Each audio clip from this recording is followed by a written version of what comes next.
Ani in New Mexico, listening on the Catholic Answers Live app. Welcome. Go ahead with your question for Jimmy. Hello. Hello. So me and my friend were talking, and we noticed, we were doing a research paper on the increased depression rates, especially in the rise of smartphones.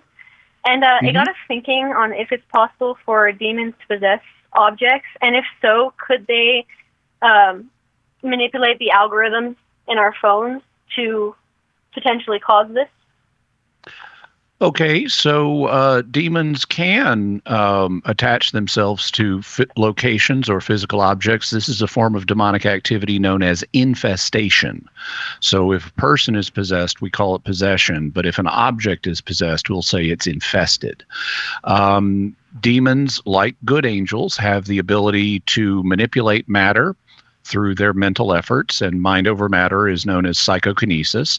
Psychokinesis comes in different forms. If it affects a macroscopic object, like let's say a book flies off the shelf, it's called macropsychokinesis. If it affects something that's too small to see with the naked eye, it's called micropsychokinesis. And we have evidence that good angels have micropsychokinetic abilities. For example, when David has performed his census and against God's will, and God sends a plague, an angel is the one distributing the plague, which we would understand in terms of the manipulation of microorganisms, which are too small to see, and therefore even good angels have micropsychokinetic abilities. Well, electrons that run around in electronic devices are also too small to see, and so it would appear that demons, being bad angels, would also have micropsychokinesis and could potentially affect the operation of electronic devices, including phones, and that could include rewriting the algorithms in them so that they behave differently. It could just involve manipulating the flow of electrons, but it would seem to be possible for them to do so.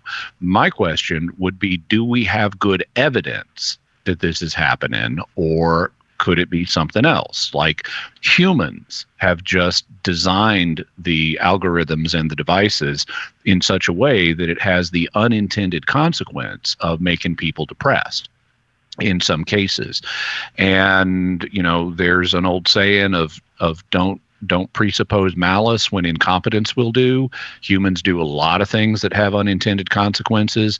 And unless you have specific evidence that a demon is involved with a particular smartphone, like, it starts talking to you with an alternative personality, and it can't stand the holy and so forth, and it can do preternatural things, then I would say we should attribute negative mental health consequences in conjunction with smartphones to just the way humans have designed them, rather than to demonic involvement in them. I mean, I can't rule out that demons are involved, but we need to see evidence for demons before we propose demons as a solution.